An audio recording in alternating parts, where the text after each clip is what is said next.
সুপ্রিয় দর্শক শ্রোতা মন্ডলী, আপনারা যারা এখানে সেখানে উকিঝুঁকি দিয়ে আমাদের এভিনিউ গ্রুপের এই ইন্টারন্যাশনাল চ্যানেল দেখতেছেন, তাদের সবাইকে জানাচ্ছি সাদর সম্ভাষণ। আজকে আমাদের গুরুত্বপূর্ণ টকশোতে আমরা একটা গুরুত্বপূর্ণ বিষয় নিয়ে কথা বলতে চাচ্ছি। আর এই গুরুত্বপূর্ণ বিষয়টা আপনারা সবাই জানেন, সেটা হচ্ছে বাংলাদেশ ভার্সেস ইন্ডিয়ার খেলা নিয়ে, যেটা আপনারা সবাই দেখেছেন, 16 কোটি মানুষ দেখেছেন, সারা বিশ্ব দেখেছে তারা দুর্নীতি করেছিল। যাই হোক, আমরা এখানে বিশিষ্ট কিছু লোকদেরকে এখানে আমন্ত্রণ জানিয়েছি। তাদের মধ্যে অন্যতম হচ্ছেন আজকের ম্যাচের ম্যান অফ দ্য ম্যাচ। আজকের ম্যাচের ম্যান অফ দ্য ম্যাচ হচ্ছেন আম্পায়ার দুইজন। তাদের মধ্যে প্রথমজন হচ্ছেন গোল্ডেন ভাই উর্ফে ইয়ান গোল্ড। আর আমাদের দ্বিতীয় ব্যক্তি, আপনারা কি টাকা পয়সা গণনা করতেছেন? ও আচ্ছা।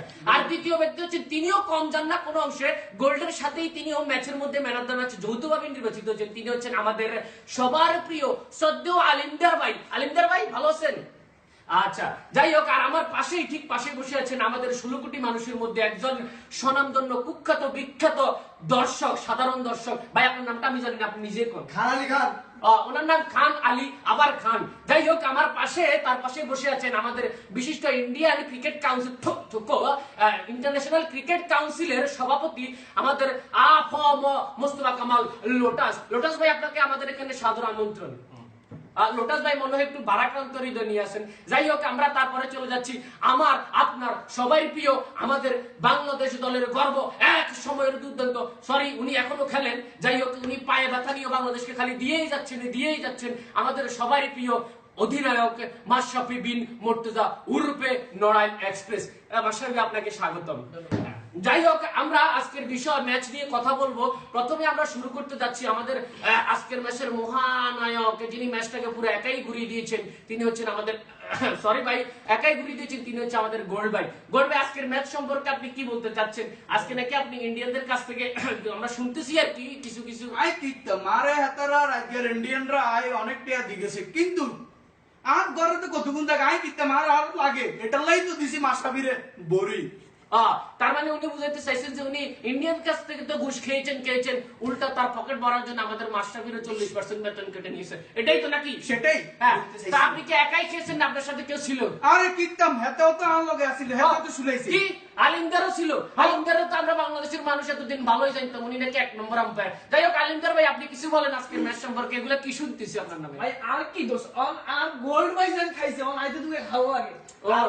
বাংলাদেশের প্রতি আমার আগ থেকে খুব 1971 সালে আমরা একবার হারাইছিল, এখন আমি এই খুবটা আবার দ্বিতীয়বার উড়ে দিছি। এখন কি করব, ইন্ডিয়ারা আমার লগে দুই একটা আলগা মারতে দিতেছে, আর না খাইলে হারি না, কি করব? আচ্ছা, এই কাহিনী তাহলে আপনারা তো শুনছেন। 71 সালে আমরা তাদেরকে বাস দিয়েছিলাম, সেই কারণে তো প্রতিশোধ দিছে, তার সাথে সাথে ইন্ডিয়ানদের কাছ থেকে আলগা পাত্তি পাইছে। যাই হোক, এটার ব্যাপারে আমরা ব্যবস্থা নিব, আর ব্যবস্থা নেওয়ার জন্য আমাদের পাশেই আছেন আমাদের মহা ব্যবস্থাপক, যিনি কিনা ইন্ডিয়ান ক্রিকেট কাউন্সিল দূরও খালি বারবার এটাই কেন ইন্ডিয়া ইন্টারন্যাশনাল ক্রিকেট কাউন্সিলের সভাপতি মোস্তফা কামাল লোটাস। লোটাস ভাই, আপনি কিছু বলেন এই সম্পর্কে? আসলে আমি আগে জানতাম যে আমি আইসিসি ওয়ার্ল্ড কাপের ইয়েতে ছিলাম, সভাপতি ছিলাম, বাট এখন আমি বুঝতে পারতেছি আসলে আমি এটার নাম ছিলাম ইন্ডিয়ান ক্রিকেট কাউন্সিলের সভাপতি। আমি রিসেন্টলি পারে আমি এটাতে পদত্যাগ করব, এবং আমি এটার জন্য আইসিসির কাছে কঠোরভাবে আবেদন জানাবো যাতে আমরা। আচ্ছা লোটাস ভাই, আমার একটা প্রশ্ন, আপনারা কি ইন্ডিয়ানরা কোনো অফার টাফার করছিল নাকি? হ্যাঁ, তারা আমাকে বলছিল, বাট আমি এটা করে নাই, কিন্তু ওই ক্ষেত্রে আলিমদার আর হলো গিয়া গোল্ড দুইটা ই করে কাটছুপি করছে আর কি। যাই হোক, উনি বলতে চাচ্ছেন ইন্ডিয়ার নাকি ওনারা প্রার্থী দিতে চাইছিল, যদি উনি নেয় নাই, আমাদের দেশের লোক তো এত বেইমানি করতে পারে না। যাই হোক, সবকিছু তীর খালিতে গোল্ড আর আলিমদারের কাছে যাইতেছি, বুঝলাম না। যাই হোক, এখন আমরা অধীর আগ্রহে বসে আছি আমাদের সম্মানিত মহা অধিনায়ক, দলের অধিনায়ক, জাতির গর্ব মাশরাফি বিন মুর্তজা ভাইয়ের সাথে। মাশরাফি মুর্তজা ভাই, আপনার আজকের ম্যাচ নিয়ে কোনো অনুভূতি বা আমাদের সাথে যদি শেয়ার করেন। আমি কি বলবো, আমার পুরো বাংলাদেশটা আমার পক্ষে ছিল, কিন্তু আচ্ছা এক মিনিট, আপনাকে আপনাকে কেমন জানি ভারাক্রান্ত হৃদয় মনে হচ্ছে, হতাশ কেন, কি কারণ কি এটার পিছনে? আসলে আমরা ভালোই খেলছি, কিন্তু পার্সোনাল ভাবে ওরা আমাদের, সেটা আমরাও দেখেছি, কিন্তু পুরো বিশ্বও দেখছে, আপনারাও দেখছেন। আর বেশিরভাগ আমাদের খুব খারাপ লাগছে, যেহেতু আম্পায়াররা নিরপেক্ষ হয়ে থাকে, কিন্তু এই ম্যাচে আপনারা সবাই দেখছেন, এবার আপনারা জানেন কি করছে ইয়ান এবং আমার শ্রদ্ধা ইয়ান আর আলিমদার ভাই। আমি অনেক শ্রদ্ধা এক্সপেক্টেশন দেখি তাদেরকে, কিন্তু তারা যে আমাদেরকে এভাবে করবে এটা আমি বুঝছি, আপনার সাথে আমারও কান্না চলে আসছে। জানি না এই জালিম দুইটা কিভাবে কাজ করতে পারছে। যাই হোক, এখন হচ্ছে আমাদের সেই এক হিসাবে ধরতে পারেন আমাদের অনুষ্ঠানের প্রধান অতিথি, যাকে আমরা প্রধান অতিথি হিসেবে চিহ্নিত করেছি। তিনি হচ্ছেন, আপনার নামটাকে আমি বারবার ভুলে যাই, আলী খান। ও খান আলী, আবার খান। যাই হোক, উনি আমাদের সাধারণ দর্শক, তার অনুমতি থেকে আমরা এখন জেনে আসি। খান আলী খান, আপনি কি বলতে চাচ্ছেন আজকের ম্যাচ সম্পর্কে? আজকে শুধু আমি না, 16 কোটি বাঙালি আছে ক্ষুদ্র, 16 কোটি বাঙালি জুতো একসাথ করে বড় মালা বানিয়ে আলিমদার সাহেব আর গোল্ডেন সাহেবকে পড়ানো হবে।